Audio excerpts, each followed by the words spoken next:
বিরোধী দলনেতা মানসিকভাবে যদি সুস্থ থাকেন তাহলে উনাকে সমস্ত লম্বা মানুষের কাছে ক্ষমা চাওয়া উচিত। আর যদি মানসিকভাবে অসুস্থ হন তাহলে রাঁচিতে ভালো মানসিক রোগের চিকিৎসা কেন্দ্র আছে, সিপিএমের নেতারা যেন তাকে সেখানে নিয়ে যান। বিরোধী দলনেতা জিতেন্দ্র চৌধুরী সোমবার সাবরুমে একটি সভায় মন্তব্য করেছেন, লম্বা যত আহম্মক তত, অর্থাৎ দৈহিকভাবে লম্বারা আহম্মক বা নির্বোধ। তার এই বক্তব্যের প্রেক্ষিতে প্রদেশ বিজেপির পক্ষ থেকে প্রতিক্রিয়া দিলেন মন্ত্রী রতনলাল নাথ। মঙ্গলবার দলের প্রদেশ কার্যালয়ে এক সাংবাদিক সম্মেলনে তিনি বলেন, ভাষা সংক্রান্ত জ্ঞান না থাকার কারণেই জিতেন্দ্র চৌধুরী এমনটা বলেছেন। তিনি তার পদমর্যাদা রাখতে পারছেন না, আবুল তাবুল বলে বাজার গরম করতে চাইছেন। আবারও তিনি তার জাত অর্থাৎ কোয়ালিটি চেনালেন বলে মন্তব্য করেন রতন বাবু। তিনি শারীরিকভাবে লম্বা বিখ্যাত মানুষদের নামের লিস্টও পড়ে শোনান। সেই তালিকায় রয়েছে বিজ্ঞানী, লেখক, অভিনেতা, ক্রীড়াবিদ থেকে বিশ্বকবি রবীন্দ্রনাথ ঠাকুর, সত্যজিৎ রায়ের নামও। মন্ত্রী রতনবাবু আরও বলেন, ভারতে মানুষের গড়ে উচ্চতা 5 ফুট 4 ইঞ্চি থেকে 5 ফুট 5 ইঞ্চি। সিপিএমের দলের মানিক সরকারের উচ্চতা 5 ফুট 6 ইঞ্চি। তাদের দলের অঘোর দেববর্মা অনেকটাই লম্বা। রাজ্যের ইতিহাসে জিতেন্দ্র চৌধুরীর মতো এমন বিরোধী নেতা আর কেউ ছিলেন না বলে মন্তব্য করেন রতনবাবু। তিনি আরও বলেন, এমন অশ্রাব্য কুশ্রাব্য কোনো বিরোধী নেতা করেননি। জিতেন্দ্র চৌধুরী মানুষের বক্তব্য বিরোধী নেতা হিসেবে সঠিকভাবে তুলে ধরতে পারছেন না। উনি বলছেন বিজেপি বাটপার, বলতে পারে এরকম? উনি বলছে আসামে একজন বাটপার আছে, তিনি আগে স্বাস্থ্যমন্ত্রী ছিলেন, এখন মুখ্যমন্ত্রী। শ্রদ্ধেয় মুখ্যমন্ত্রী হেমন্ত বিশ্ব শর্মা বোঝাতে চেয়েছেন, উনি জানেন সারা দেশের মধ্যে যে কয়েকজন দক্ষ মুখ্যমন্ত্রীর মধ্যে হেমন্ত বিশ্ব শর্মা একজন। এবং আসামের ডেভেলপমেন্ট কি করেছে এটা ওনার মাথায় ঘুরে দেয়। ওনাকে কেন বাদ দেওয়া হয়েছিল মন্ত্রিসভা থেকে, আমি সব ডিটেলসে যাবো না। কেন মন্ত্রিসভা থেকে বাদ দেওয়া হয়েছিল ডিটেলসে যাবো না। আমি বলছি যে প্রয়াত শিক্ষামন্ত্রী অনিল সরকার ফাইল ওপেন করেছিলেন,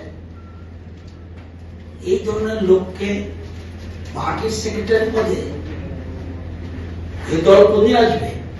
উনি বলছে বিজেপি ট্রাইবেলদের সাথে, ট্রাইবেল যার ডেভেলপমেন্ট হচ্ছে এক ইদানিং, কেন একটা সিটও ট্রাইবেল সিপিএম একটা ট্রাইবেল সিটও পাইনি কেন?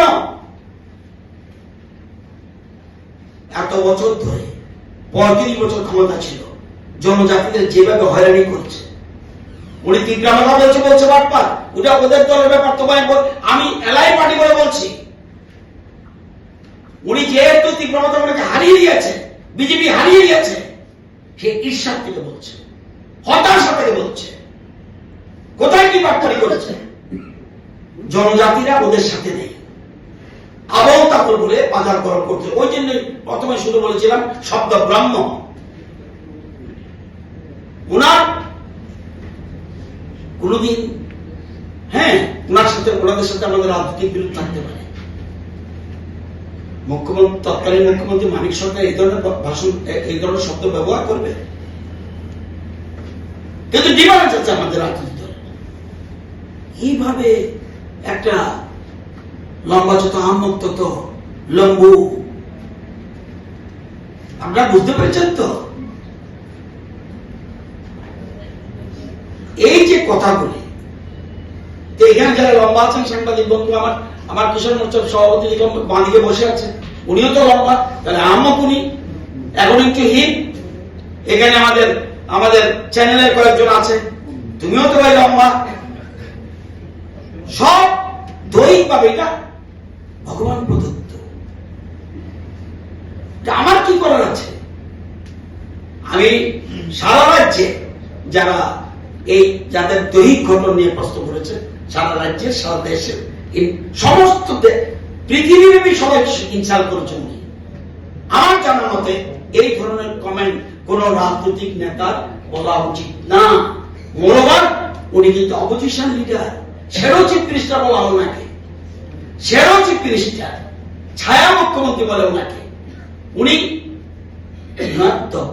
ওনার যে পর্যায় পথটার সম্বন্ধে উনি কি একবারও ভাবে চিন্তা করা বলা উচিত ছিল? তো আমি এই আপনাদের আমার অন্য ইয়ে থাকতে পারে, আমি বলবো যে আজকে ওনার বলা উচিত। উনি বারবার এরকম করছে, গোলা জলে মাছ ধরতে চাইছে, রাজ্যের জনজাতিদের বিভ্রান্ত করতে চাইছে। রাজ্যের জনজাতিরা যথেষ্ট ভালো জায়গায় রয়েছে। আজকে পার ক্যাপিটা ইনকাম কত ছিল, আজকে আমাদের পার ক্যাপিটা কোথায় চলে গেছে? 1,444,000 টাকা ছিল মাত্র পার ক্যাপিটা ইনকাম 17-18-তে। আজকে পার ক্যাপিটা ইনকাম হলো 1,77,000 টাকার উপরে। Siri TV, channel for news and entertainment.